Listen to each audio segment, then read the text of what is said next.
I got problem 19.19. You see that? Yeah. Which was two cars collide head on while each is traveling at 80 kilometers an hour. Suppose all their kinetic energy is transformed into the thermal energy of the wrecks. What is the temperature increase of each car? You can assume that each car's specific heat is out of iron. So what it's asking you to do is it's saying that if their kinetic energy is all converted to thermal energy, then what's the temperature increase of the car, or like of each car? And it's going to be the same.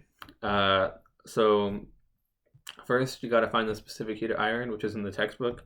It was on table 19.2 in the textbook, and it has the specific heats. I used the one that used joules over kilograms times Kelvin. But it doesn't matter because also in the textbook it says that when you're doing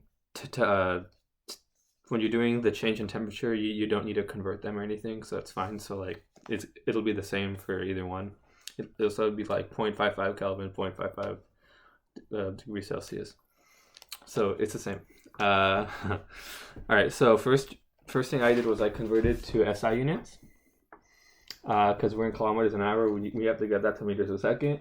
So you can get it to kilometers. I mean, you can get kilometers an hour to meters a second by, I think, by dividing by like 3.6 or something, because it's like times 1,000 over 3,600, something like that.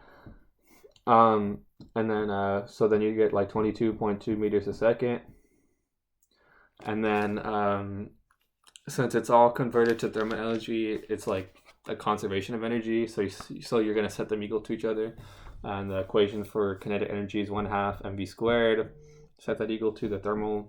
So you'll have mass times specific heat. Mass times specific heat times the change in temperature. And the masses will cancel out, as you can probably see there.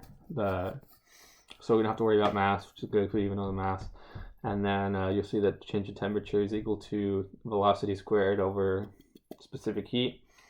Now, you could think of the thermal energy as like Q, because when you get heat involved, I think I said that, yeah, when you get heat involved, it's it's thermal energy. So you can think of it as the Q in your equation, and like work is done in mechanical. Anyways. So we're kind of using both. Anyway, so I guess your Q would be equal to that. So it's kind of the same thing. So like your Q would be equal to this would be your thermal energy is equal to this, whatever. All right. So you do that. You plug in. Again, I got this from the table 19.2. You plug it in and you get 0.55 Kelvin. If you had everything set for Celsius, it'd be 0.55 Celsius. Same thing. Oh, and this is kind of what the problem's describing. So you have these two beautifully drawn cars, I don't know, a Ferrari and a Lamborghini, and they collide. So then all of their kinetic energy that was there because of their movement, kinetic energy is when it's in motion, is now converted to thermal energy, which you could think of as like the little waves I drew. So now it's heat. Energy from the car, it's converted to thermal energy, heat, and that's kind of it.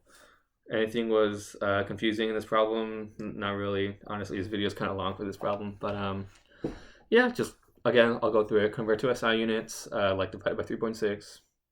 Yeah, divide by 3.6. Set your kinetic energy equal to your thermal energy, or your Q equal to your thermal energy equation. So mass times specific heat times change in temperature. Get rid of the mass because it'll cancel out anyways.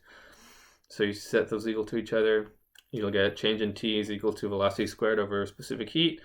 Plug everything in, 22.2 squared over that, 0.55 Kelvin. Not too difficult, pretty easy problem.